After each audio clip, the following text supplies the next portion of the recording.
Hey guys, welcome back to another whiteboard chat, and today we're going to do part 2 of the post-show recovery series, or my post-show recovery. So part 1 was mostly the gastrointestinal side, so you can find that on my YouTube channel. Part 2, we're going to talk about nervous system, adrenals, training, kind of those things are kind of all lumped together in this case. So talk a little bit about what I'm doing with my training, how I'm recovering each of these areas, if you will. So let's talk about the nervous system first. So if any of you have followed me for any amount of time, you know that I've had some history of adrenal insufficiency, so like low cortisol issues, kind of getting burned out in that regard, which is where we're at. No surprise, right?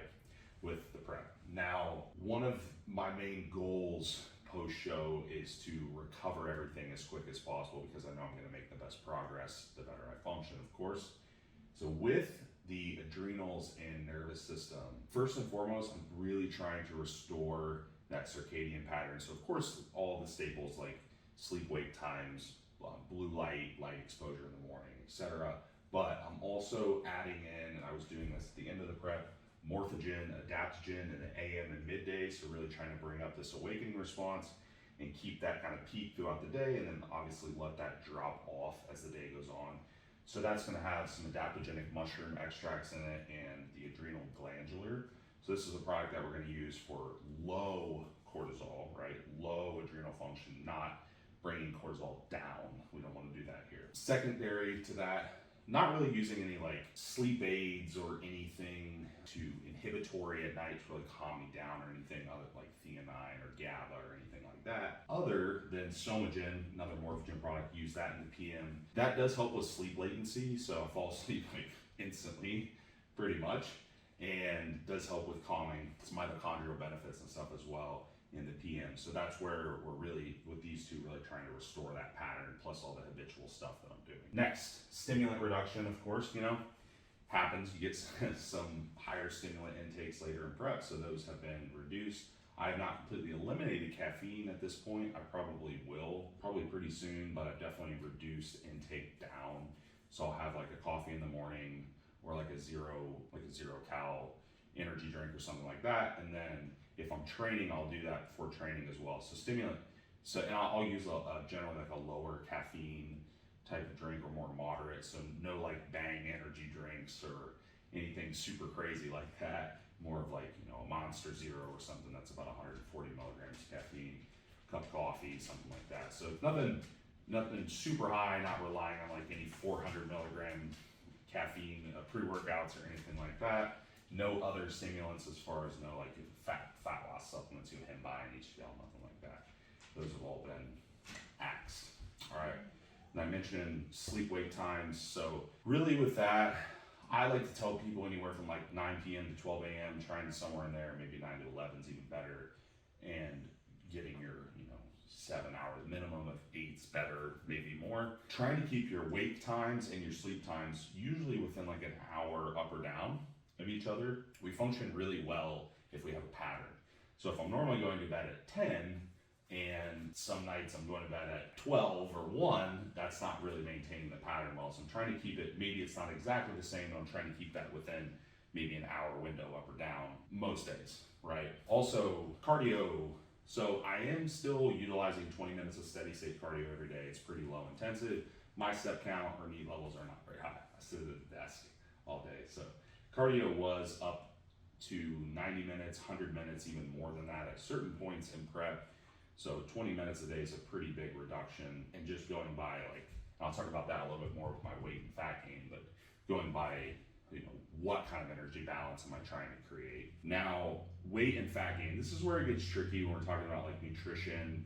And it's not as simple as just saying like, I want to create a 500 calorie surplus, because we're having some metabolic adaptation, we're regaining glycogen, water, things like that. We have hunger. So for me, homeostasis is really the goal. So I'm looking at hunger patterns. Am I satiated when I eat? Am I having psychological hunger cues still, or am I satiated physically and psychologically as I should be?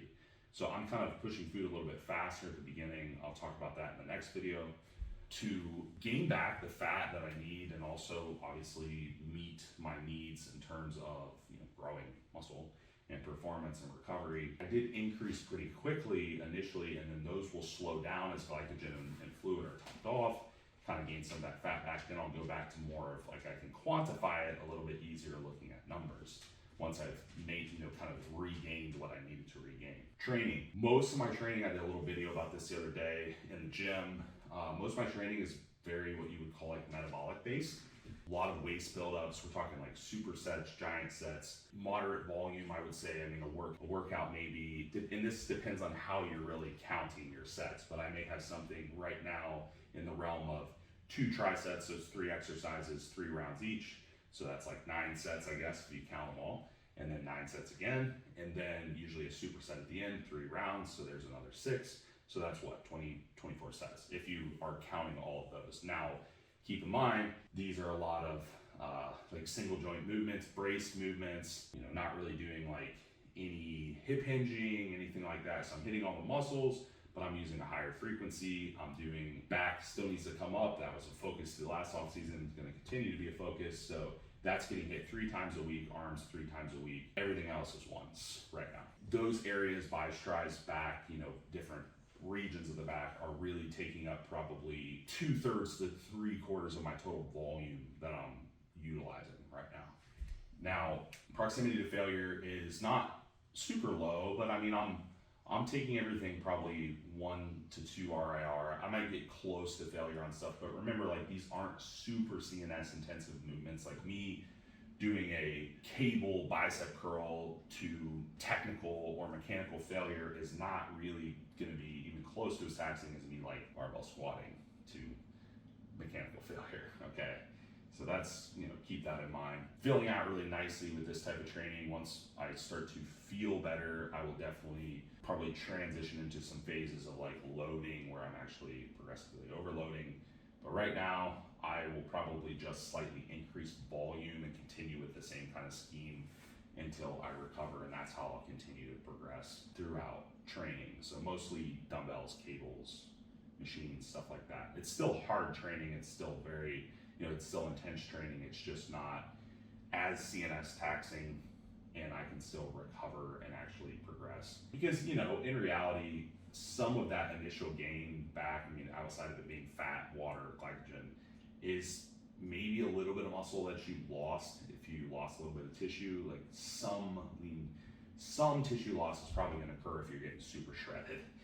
It doesn't have to be a lot. It's not like you're going to melt away to nothing, but some is probably going to happen.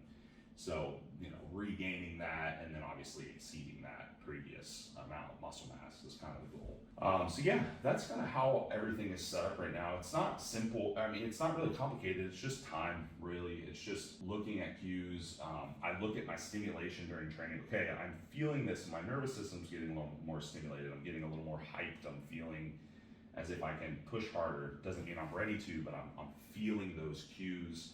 I'm feeling that adrenaline, I'm feeling that cortisol, so I know that I am starting to recover those adrenals, whereas before it was very, very flat, very apathetic, very low motivation, stuff like that. So that's kind of where we're at. This will be a process. This will probably be in play for a while. I will get labs done too and kind of see where I'm at adrenal-wise, cortisol-wise, all of that, as well as my other markers, and that maybe some of the supplementation will get pulled out.